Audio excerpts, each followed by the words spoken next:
کا تعارف کرانے کے لیے اولیاء کی کرامتیں بیان کرتے ہیں. تو لوگ بجائے اولیاء کے اعمال کی طرف آنے کے اولیاء سے دعا کے لیے کہہ دیتے ہیں. میری بات بہت غور سے سننی پڑے گی. جب اولیاء کرامتیں سنتے ہیں تو بجائے وہ اعمال اختیار کرنے کے جس پر اللہ نے اولیاء کا اکرام کیا ہے اپنی ضروریات اولیاء سے کہہ دیتے ہیں. حالانکہ اولیاء کی کرامتیں اس لیے نہیں ہیں کہ اولیاء سے دعا کے لیے کہا جائے. اولیاء کی کرامتیں اس لیے ہیں کہ ایک کرامت دیکھنے والوں اگر تم اس کی طرح عمل کرو گے تو اللہ فرما رہے میں تمہارا بھی اولیاء کی طرح اکرام کروں گا. یہ آسان بات ہے. کرامات اولیاء وہ عام لوگوں کی حاجتوں کے پورا کرانے کے لیے نہیں ہیں. کرامات اولیاء وہ اعمال کا تعارف کرانے کے لیے ہیں. اعمال کی قوت بتلانے کے لیے. یہ کرامت ولی کی نہیں ہے. سنو میری بات. جتنے کرامت اولیاء ہیں نا یہ کرامتیں اولیاء کی نہیں ہیں, ان کے اعمال کی ہیں.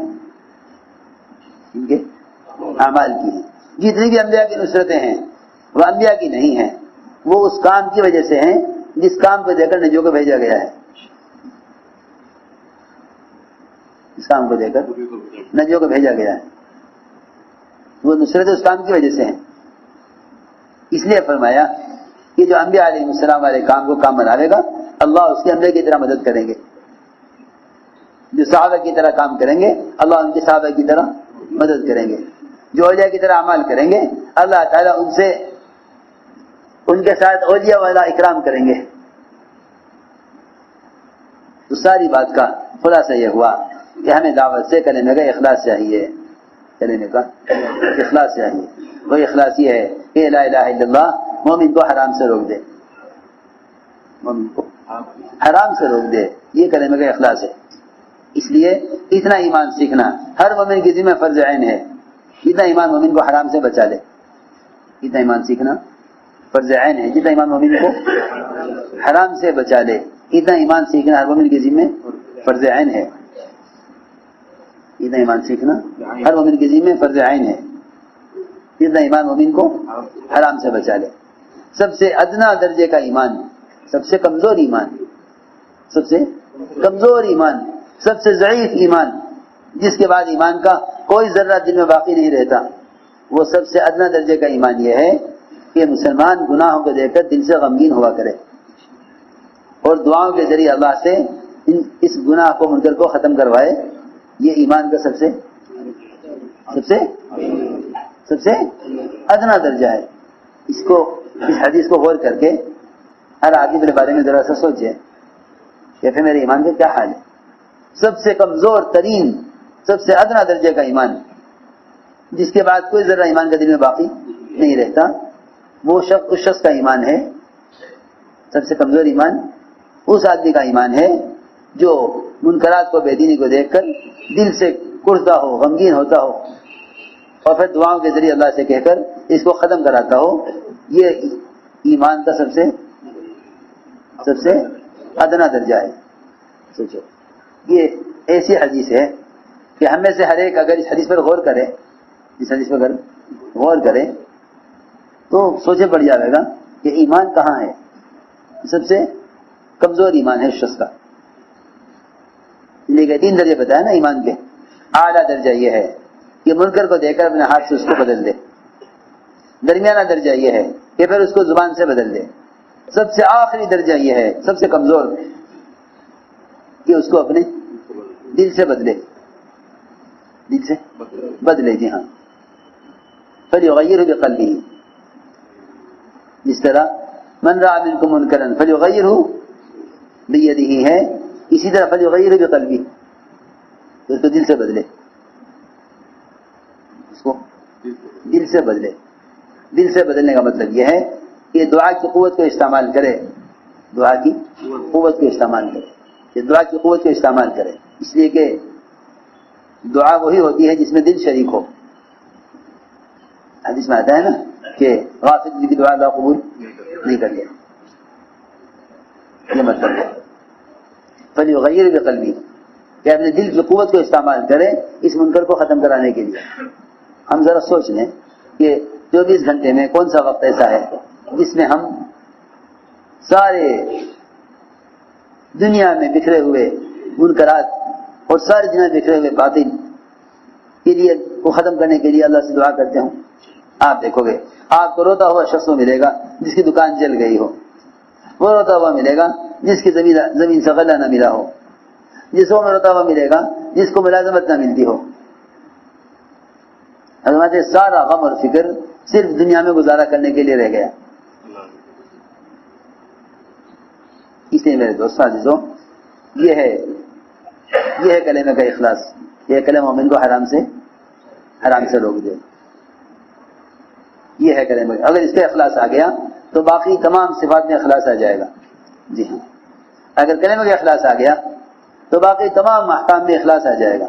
جس طرح کلمے کا اخلاص یہ ہے کہ حرام سے روک دے، کہ اس طرح نماز کا بھی اخلاص ہے کہ نماز منکر سے روک دے، نماز منکر سے روک دے۔ جی ہاں، اس لیے اپنے گناہوں کے اسباب نماز میں تلاش کیا کرو۔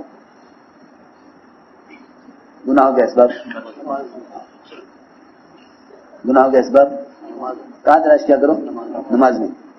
لوگ گناہوں کے اسباب باہر تلاش کرتے ہیں۔ کوئی کہتا ہے یہ گناہ ماحول کی وجہ سے ہو رہے ہیں، کوئی کہتا ہے یہ گناہ شیاطین کی وجہ سے ہو رہے ہیں۔ حالانکہ اگر کوئی فجر کی نماز کے بعد 10 مرتبہ سورہ اخلاص پڑھ لے تو دن بھر شیطان باوجود پوری کوشش کے کوئی گناہ نہیں کروا سکتا، باوجود اپنی پوری کوشش کی، باوجود پوری کوشش کے شیطان کو گناہ نہیں کروا سکتا۔ جی، باوجود پوری کوشش کی شیطان کوئی گناہ نہیں کروا سکتا۔ کیا عرض کروں، جتنے بھی اعضاء انسان کے گناہوں کی طرف جاتے ہیں وہ اعضاء پہلے عبادات میں خطا کرتے ہیں، پھر گناہوں میں خطا کرتے ہیں۔ میری بات سمجھ آئی؟ نہیں آئی؟ پہلے انسان کے اعضاء عبادات میں خطا کرتے ہیں، پھر گناہوں میں خطا کرتے ہیں۔ پہلے اعضاء عبادات میں خطا کرتے ہیں، پھر یہ اعضاء گناہوں میں استعمال ہوتے ہیں۔ میری بات توجہ سننی پڑے گی بہت۔ پہلے اعضاء خطا کرتے ہیں عبادت میں، پھر خطا کرتے ہیں گناہوں میں۔ اصل بات ہی یہی ہے، اصل بات یہی ہے۔ یہ ممکن ہی نہیں ہے کہ ایک آدمی کے اعضاء عبادت میں صحیح استعمال ہوں تو نماز سے باہر غلط استعمال ہو جائیں، یہ نہیں ہو سکتا، یہ نہیں ہو سکتا کہ جس کے اعضاء نماز میں صحیح استعمال ہوں اس کے اعضاء نماز سے باہر غلط استعمال نہیں ہو سکتا۔ یہ ممکن ہی نہیں ہے، یہ ممکن نہیں ہے۔ آدمی گناہ جب کرتا ہے جب وہ اپنے اعضاء کو نماز میں صحیح استعمال نہیں کرتا، یہ پکی بات ہے، یہ بالکل یقینی بات ہے۔ ایک صاحب شوربے کی پلیٹ لے کر چلے، اب ظاہر بات ہے سیدھی پلیٹ، اس میں شوربہ پتلا، جب لے کے چلے تو اس میں ذرا سا ٹپک گیا شوربہ، اور شوربہ گر گیا۔ مولانا صاحب دیکھ رہے تھے، حضرت وہیں سے چیخے ساتھی پر، حالانکہ پرانے کام کرنے والے تھے وہ۔ حضرت نے فرمایا نماز ٹھیک کرو، نماز ٹھیک کرو۔ خیر پلیٹ رکھ کے زبان پر آئے، کہا حضرت نماز تو بظاہر میں ٹھیک ہی پڑھتا ہوں۔ حضرت نے فرمایا ایسا نہیں ہو سکتا، اگر نماز ٹھیک ہوتی تو یہ شوربہ نہ گرتا۔ عجیب بات، یہ فرمایا کہ اگر نماز میں انسان کے اعضاء خطا نہیں کریں گے تو نماز سے باہر ضروریات میں خطا نہیں کریں گے، ضرورت میں بھی خطا نہیں کریں گے۔ جب ضرورت میں خطا نہیں کریں گے تو گناہوں میں خطا کیسے کریں گے؟ یہ ایک حقیقت ہے یہ۔ لیکن لوگ نماز میں اپنے اعضاء کو وہاں نہیں رکھتے جہاں رکھنے کا حکم ہے، تو جو اللہ کے یہاں اتنا قریب ہو کر اپنی معراج میں اعضاء کو درست نہیں رکھے گا وہ باقی اور مواقع پر اپنے اعضاء کو قابو میں کیسے کر سکے گا؟ سیدھی سی بات ہے۔ اس لیے ابن عباس اور ابن مسعود دونوں فرماتے ہیں کہ جس کی نماز اس کو منکر سے نہیں روکتی اس کی نماز اس کو اللہ سے دور کرتی ہے، اس کی نماز اس کو اللہ سے دور کرتی ہے۔ اس لیے فرمایا کہ نمازوں میں کمال پیدا کرو، نمازوں میں کمال پیدا کرو۔ من اقامہا فقد اقام الدین، سیدھی بات ہے، من اقامہا فقد اقام الدین، جو نماز کو درست کر لے گا دین کو تعمیل کر لے گا۔ دین کو کامل. جتنا نماز میں کمال ہوگا دین میں کمال ہوگا. جتنا نماز میں کمال ہوگا جتنا دین میں کمال ہوگا. سارے دین کے نقصان کی اصل بنیاد نماز کا بگڑنا ہے. سارے دین کے بگڑنے کی اصل وجہ نماز کا بگڑنا ہے. اور سارے دین کا کمال نماز کے کمال میں ہے. اس لیے فرمایا کہ دعوت میں اور اس خروج میں اصل چیز یہ ہے کہ اسے اپنے عبادات میں کمال پیدا کرو. عبادات میں کمال پیدا کرو. عبادات کا کمال دو چیزوں میں ہے. عبادت کا کمال دو چیزوں میں، ایمان اور علم. یہ دو چیزیں ہیں اصل جس میں عبادات کا کمال ہے، علم اور ایمان. اس لیے دونوں چیزوں کو ایک حدیث میں جمع کیا گیا. جو علم اور ایمان چاہے گا اللہ اس کو دیں گے. صحیح روایت ہے، من یرید العلم والایمان لا یؤتیہ اللہ. جو علم اور ایمان چاہے گا اللہ اس کو دیں گے. لیکن دونوں چیزوں سے غفلت ہے، علم سے بھی اور ایمان سے بھی. علم اور ایمان اس سے لوگ غافل ہیں. علم سے جاہل ہیں اور ایمان سے غافل ہیں. حالانکہ یہ دو چیزیں عمل کی اصل بنیاد ہیں. جو عمل ان دو سے خالی ہے وہ عمل قابل قبول نہیں ہے. کہ یا تو عمل میں اخلاص نہیں یا عمل میں علم نہیں. حالانکہ یہ عمل کی قبولیت کے لیے شرط ہیں دو، علم اور ایمان.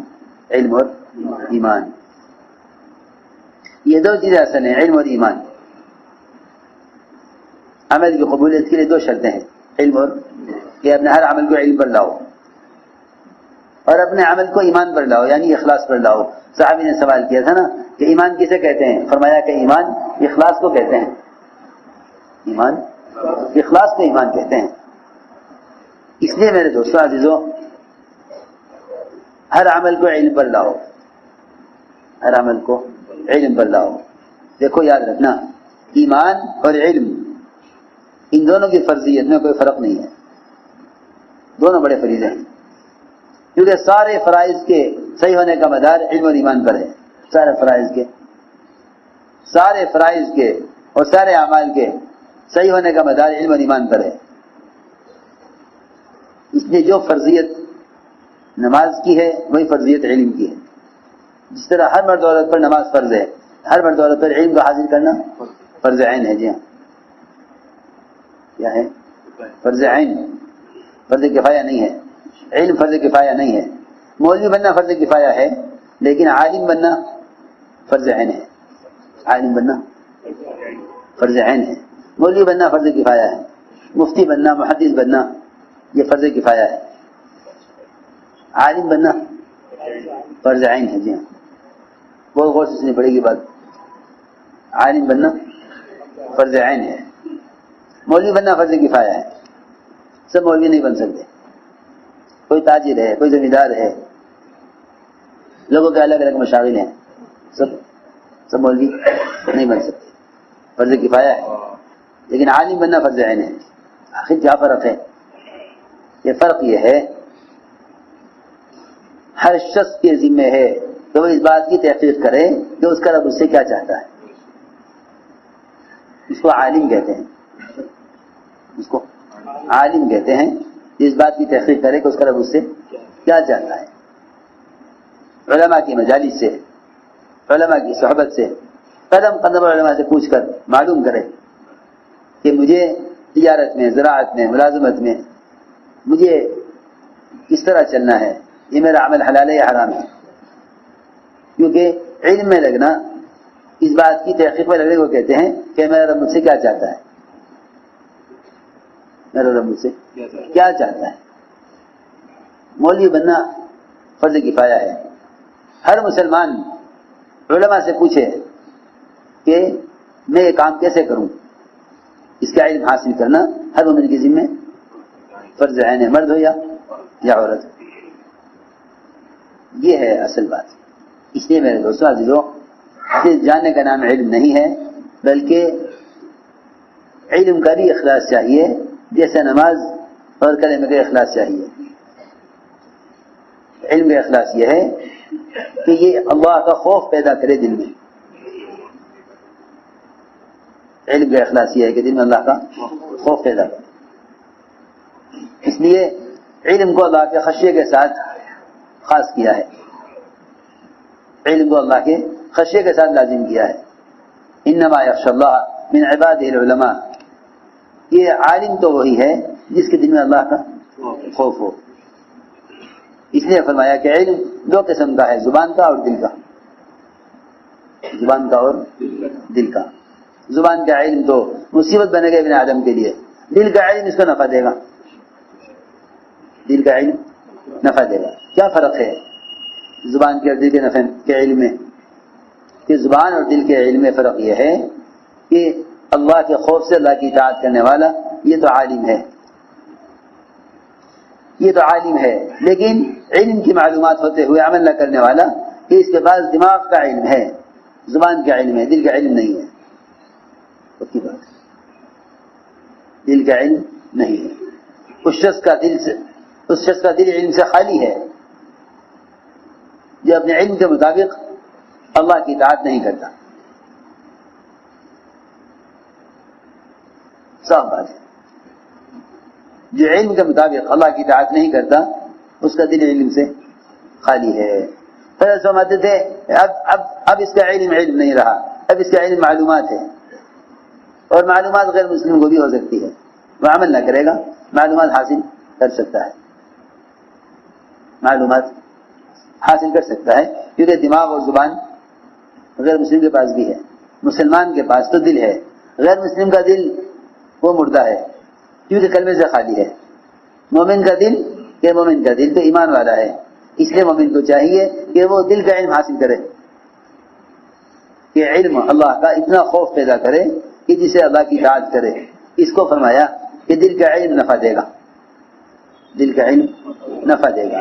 کہ دل کا علم کا نفع اللہ کی اطاعت ہے، دل کا علم کا نفع اللہ کی اطاعت ہے. اگر اطاعت نہیں کر رہا ہے تو علم مصیبت بنے گا اس کے لیے، کیونکہ قیامت میں سوال ہوگا. اس کا سوال نہیں ہوگا کہ آپ نے کیا پڑھا، اس کا سوال ہوگا کہ جو پڑھا اس پر کیا عمل کیا، کیونکہ علم برائے علم نہیں ہے، علم برائے عمل ہے. علم برائے عمل ہے. لوگ بہت معلومات حاصل کرتے ہیں، بہت پڑھتے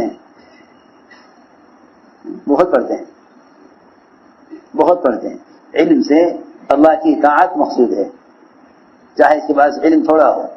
علم سے اللہ کی اطاعت مقصود ہے چاہے علم اس کے پاس تھوڑا ہو. لیکن بہت علم ہے اللہ کی اطاعت نہیں ہے تو قیامت میں کسی کو درجہ علم کی وجہ سے نہیں ملے گا. کسی کا بھی درجہ قیامت میں علم کی وجہ سے نہیں ہوگا. یہ بات بھی یاد رکھنی چاہیے. قیامت میں درجہ علم کی مقدار سے نہ ہوگا، قیامت میں درجہ عمل کی مقدار سے ہوگا. ہر ایک کا درجہ اس کے عمل کے اعتبار سے، علم کے اعتبار سے نہیں ہوگا درجہ. اگر علم برائے علم ہوتا تو قیامت میں درجہ علم کے اعتبار سے ہوتا، کیونکہ علم برائے عمل ہے اس لیے قیامت میں درجہ عمل کے اعتبار سے ہوگا.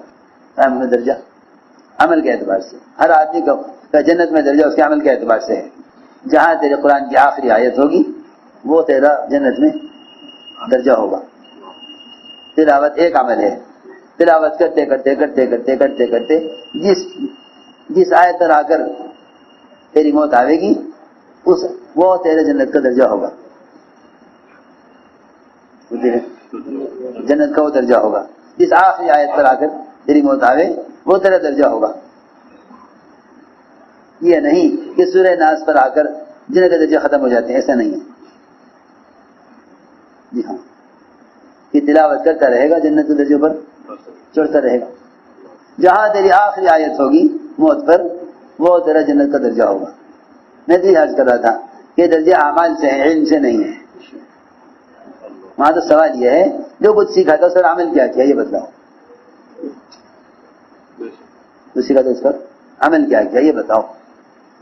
دنیا میں تو معلومات پر انعامات بھی مل جائیں گے، ڈگری بھی مل جائے گی، سند بھی مل جائے گی. آخرت میں تو سوال عمل کا ہے. عمل میں بھی ان اعمال پر وزن، ان اعمال پر اجر ملے گا جو اللہ کے لیے کیے ہیں. یہ دو چیزیں میں نے عرض کیا کہ علم اور ایمان، یہ دو چیزیں عمل کی اساس ہے، یہ دو چیزیں عمل کی بنیاد ہیں، علم اور ایمان. اس لیے دوستو عزیزوں، اس نقل حرکت اور نفر کا جو اصل مقصد ہے وہ علم کو پھیلانا ہے، کیونکہ علم کے نشر و اشاعت کا جو ذریعہ ہے وہ پہلے انبیاء ہیں، پھر صحابہ ہیں. علم کے پھیلانے کا جو اصل ذریعہ ہے پہلے انبیاء علیہ السلام ہیں. ایک فرشتہ علم لے کر اللہ کی طرف سے آ گیا. اب علم کے پھیلانے کا جو ذریعہ ہیں وہ انبیاء اور صحابہ. یہ غور کرنے کی بات ہے کہ انبیاء اور صحابہ کے علم کے پہنچانے کا کیا طریقہ تھا. انبیاء اور صحابہ کے علم کے پہنچانے کا کیا طریقہ تھا. اللہ کا حکم ہے نبی کے لیے بلغ ما انزل الیک من ربک. نبی جی آپ خود پہنچائیے جو علم آپ کو دیا گیا ہے, جو علم آپ پر نازل کیا گیا ہے, آپ اس کو خود پہنچائیے. سنو غور سے, جتنے بھی آلات اور ذرائع نشر و اشاعت کے ہیں یہ علم کے پھیلانے کے لیے مسنون نہیں ہے. میری بات بہت غور سے سننی پڑے گی. جتنے بھی آلات اور ذرائع ہیں دنیا کے یہ علم کی اشاعت کے لیے مسنون نہیں ہے. یہ علم کو پھیلانے کے لیے مسنون نہیں ہے. مسنون, اور جو چیز مسنون نہیں ہے وہ مؤثر نہیں ہے.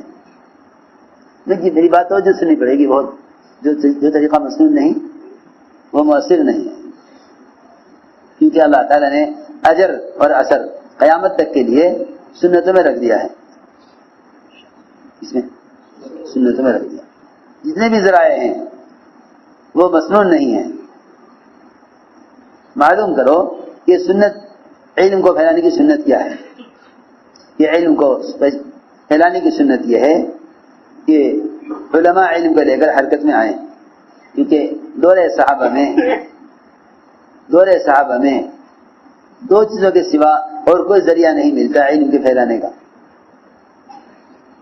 علم کے پھیلنے کا دور صحابہ میں صرف دو ذریعے ملتے ہیں. یہ بات تو سننا, ایک علماء کی صحبت اور مجلسیں, اور دوسرے نقل و حرکت. یہ دو چیزیں ملتی ہیں, علماء کی صحبت اور علماء کی مجلسیں, اور دوسرے نقل و حرکت, خروج. یہ دو چیزیں مسنون ہیں. یہ دو چیزیں مسنون ہیں. جب علم کی اشاعت ان دو چیزوں سے ہٹ جائے گی تو تحریف بھی پیدا ہوگی. تحریف پیدا ہو جائے گی, تاثیر ختم ہو جائے گی. میری بات بہت غور سے سننا. تحریف پیدا ہو جائے گی, تاثیر ختم ہو جائے گی. تحریف عام ہو جائے گی اور تاثیر ختم ہو جائے گی. میں نے عرض کیا کہ دو ذریعے تھے امت کو جہالت سے نکالنے کے, ایک علماء کی صحبت اور مجالس, اور دوسرے نقل و حرکت. خروج کا اور نفر کا مقصد ہی یہ تھا کہ علماء کی صحبت میں نکل کر علم سیکھو اور اس نقل و حرکت کے ذریعے امت کو جہالت سے نکالو. اس لیے ایک وقت میں 70 صحابہ کی تشکیل کی گئی ہے, علماء اور قرائے صحابہ, وہاں علم پہنچانے کے لیے. جہاں اسلام پہنچ گیا علم نہیں پہنچا. اسلام پہنچا, علم نہیں پہنچا. علماء صحابہ کو متحرک بنایا گیا تھا. علماء صحابہ کو متحرک بنایا گیا. علم کو لے کر حرکت میں آئیں. علم کو لے کر حرکت میں آئیں. علماء صحابہ کو متحرک بنایا گیا کہ علم کو لے کر حرکت میں آئیں, کیونکہ اللہ کے راستے کے نفر کا مقصد علم کو پھیلانا ہے. اللہ کے راستے کا نفر کا مقصد علم کو پھیلانا ہے. نفر کا مقصد محض نہ ماننے والوں کو قتل کرنا نہیں ہے. یہ تو زمانے کی غلط سوچ ہے لوگوں کی. یہ خروج کے فضائل قتال کے لیے ہیں. یہ تو بہت ہی نکمے پن کی بات ہے, بڑے نکمے پن کی بات ہے, صاف بات. نفر کے جو فضائل ہیں وہ تو امت کو جہنم سے بچانے اور علم کو پھیلانے کے لیے ہیں. آپ نے فرمایا صحابہ سے, تم ایک آدمی کو دعوت دے کر مسلمان بنا کے میرے پاس لے آؤ, یہ مجھے زیادہ پوری دنیا پر جس چیز پر سورج طلوع ہو رہا ہے مجھے اس سے بھی زیادہ محبوب ہے. تم ایک آدمی کو دعوت دے کر مسلمان بنا کر لے آؤ بجائے اسے قتل کر کے لانے کی. یہ جذبہ بنایا تھا. اسی لیے تو صحابہ میدان قتال میں دعوت دیتے تھے. یعنی یہ قتال کی جگہ ہے, دعوت کی جگہ نہیں ہے. کہاں جہاں جان میں پڑی ہوئی ہے مشرک سارے روم کی فوج مقابلے پر ہے, اور جرا سپہ سالار روم کی فوج کے, اور خالد رضی اللہ تعالیٰ عنہ وہ امیر مسلمانوں کی جماعت کے, دونوں طرف کی فوجیں آمنے سامنے. وہاں بھی حضرت خالد ذرا جا اسلام قبول کر لو، ہم تمہاری ہدایت چاہتے ہیں، پھر ہم تمہیں قتل نہیں کرنا چاہتے۔ اللہ تعالیٰ نے دیکھ لیا کہ یہاں بھی بجائے قتل کے جذبے کو لے کر قتال کرنے کے، یہ یہاں بھی ان کی ہدایت کے جذبہ لیے ہوئے ہیں۔ خالد کی دعوت پر روم کے سپہ سالار جرجا نے میدان قتال میں اسلام قبول کر لیا۔ یہ اس زمانے میں یہ غلط فہمی پیدا ہوئی کہ بھئی وہ صحابہ تو قتال کے لیے پھرتے تھے، اب اس کے فضائل کی بیان نہ کرو، کیونکہ وہ قتال کے فضائل ہیں۔ تو امت جہاد سے کڑے میں نہ پڑے گی تو کیوں نہ پڑے گی؟ جب نفر کا مقصد امت کو جہالت سے نکال کر علم پر لانا نہ رہے گا تو نفر ہی ختم ہو جائے گا۔ جب نفر ختم ہو جائے گا تو تفقہ فی الدین کیسے باقی رہے گا؟ کیونکہ نفر تو ہے تفقہ فی الدین کے لیے، فلولا نفر من کل فرقۃ منهم طائفۃ لیتفقهوا فی الدین، کہ تفقہ فی الدین کے لیے تو نفر تھا، تمہیں ایک اور نفر کی ضرورت نہیں تو پھر جہالت بڑھے گی امت۔ 70 صحابہ چن کر آپ نے بھیجے، علماء قراء جو قرآن سکھلاویں، مسائل سکھلاویں، انہوں نے اہل نجران میں لے جا کر سب کو دھوکے سے قتل کر دیا۔ اگر یہ نفر قتال کے لیے ہوتا تو سارے صحابہ ہتھیار لے کر جاتے، وہاں مقصد ہی نہیں تھا یہ، وہاں مقصد یہ تھا کہ یہ 70 صحابہ چن کر ایک اتنی بڑی جماعت علماء کی، 70 صحابہ قراء معلمین، جاؤ اہل نجران میں اسلام پہنچ گیا ہے، علم نہیں پہنچا، جاؤ ان کو علم سکھلاؤ۔ بیر معونہ میں سب کو قتل کر دیا گیا۔ میرے دوستو عزیزو، اس لیے ہم عرض کر رہے کہ جو خروج کا جو اصل مقصد ہے وہ تو امت کو جہالت سے نکالنا ہے،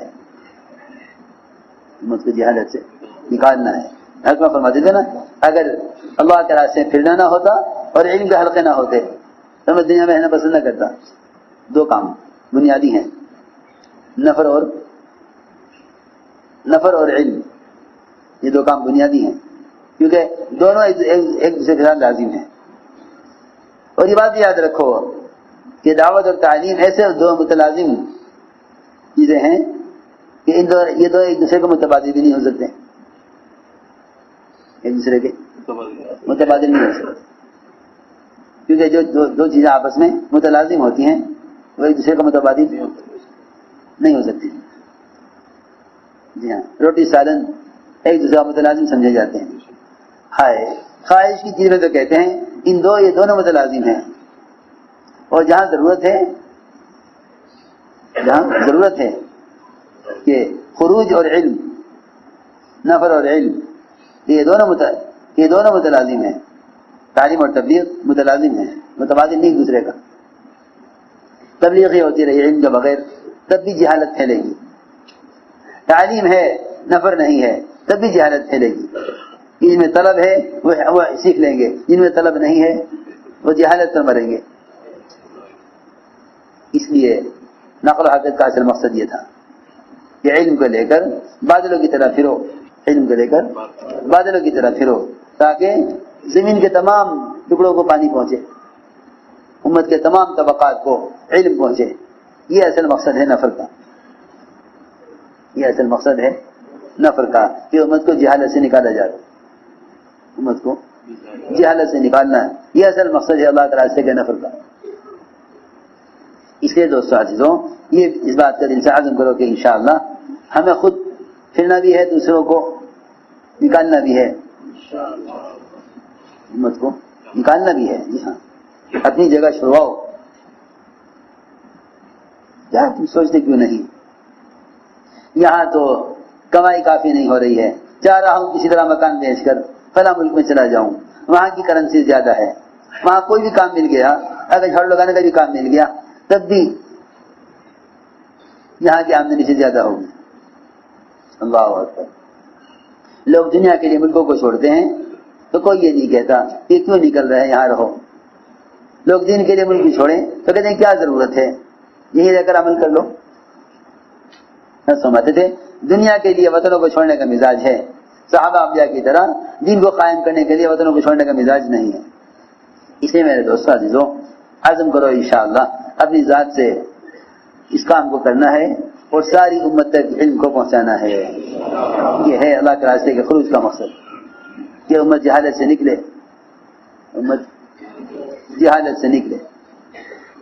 اس کے لیے ارادے کرو، نیتیں کرو کہ انشاءاللہ ہمیں اپنی ذات سے کرنا بھی ہے اور امت کو اس پر لانا بھی ہے. ہمت کر کے قدم اٹھاؤ، فرماؤ اس کے نقد کون کون تیار ہے. جو علماء سال پورا کر رہے ہیں وہ 5 نافلوں کے ارادہ کریں.